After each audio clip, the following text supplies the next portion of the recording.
So for the last 18 years, NBA.com has conducted a preseason survey of the league's general managers, allowing them to anonymously vote on big things like who they project to be the next MVP or which team they think will win the finals, to smaller things like which off-season player acquisition was the most underrated or which GM is most likely to start an international incident. No.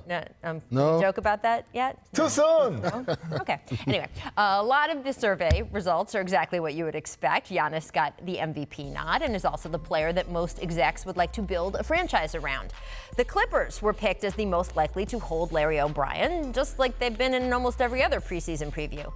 But some of the results were a little weird. I mean, last year, the same group of GMs selected Brad Stevens as the best coach in the league. Not for that 1 year, just as the best coach in the league overall. That is what they said.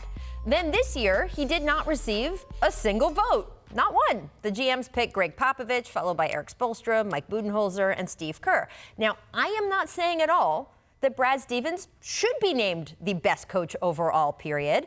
I'm just saying that if that many front office executives had that much confidence 12 months ago that Stevens was a prodigy, it's not a great look that they're all so easily shaken by one bad season. It's supposed to be the brain trust of the NBA. Wow. The survey also asked the GMs which team was the most fun to watch. The most votes went to the Denver Nuggets. Yeah. Now, so far, NBA fans don't seem to agree. Denver doesn't draw the league's best television ratings, but hey, maybe that's going to change this year.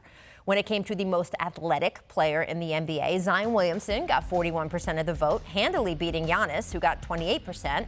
Now, hard to say if that will change with any injury issues Zion has. We'll see.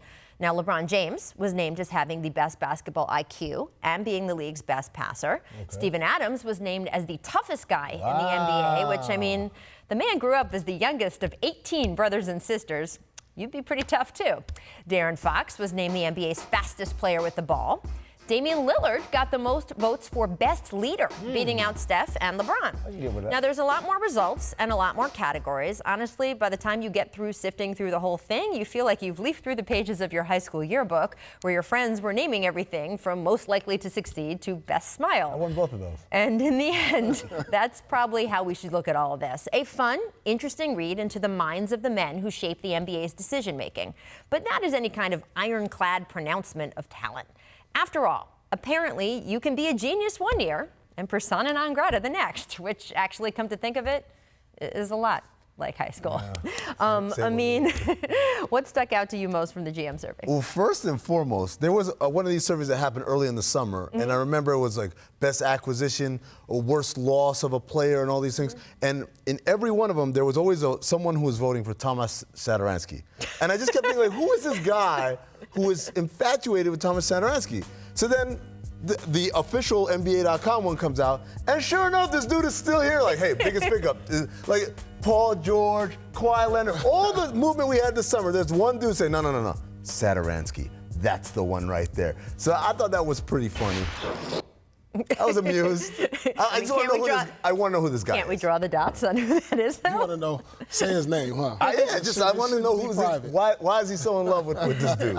Paul, what did you think of all of that? Especially the change. I mean, again, apparently last year, Brad Stevens is the greatest coach of all time, and this year, no one's there for him. Yeah. Very sad. It's very Johnny come lately. As the players you have, obviously, but you know, it's surprising that Damian Lillard is getting props as the best leader because, in my eyes, he's been underrated over the last 5 years. And it's good to see that GMs really recognize this about him, especially with guys like LeBron, Chris Paul out there still, like you said, Steph Curry. So I'm happy that he's getting recognized as a leader out here. Chris Paul and Rajon Rondo were up in the top 4 for the players that GMs thought would be most likely to become head coaches down the road. Man, can you imagine playing for I'm trying to imagine either one of those things. I mean, they're both, because to your point, they're both two of the smartest players that we have. I do believe Rondo will be a head coach. Do you think that he will be a head coach? He drew up plays for us in the huddle at times. He would grab the clipboard from Doc like, I got something. Coach Chris Paul, though, man. That's I love it. He's gonna make Popovich look warm and fuzzy. To your rival coaches, Rondo and Chris Paul, huh? Right. I mean, no spinning though, is what I would say. I would say, Paul, to your point, that Doc Rivers said that he never thought about coaching until he played for Pat Riley.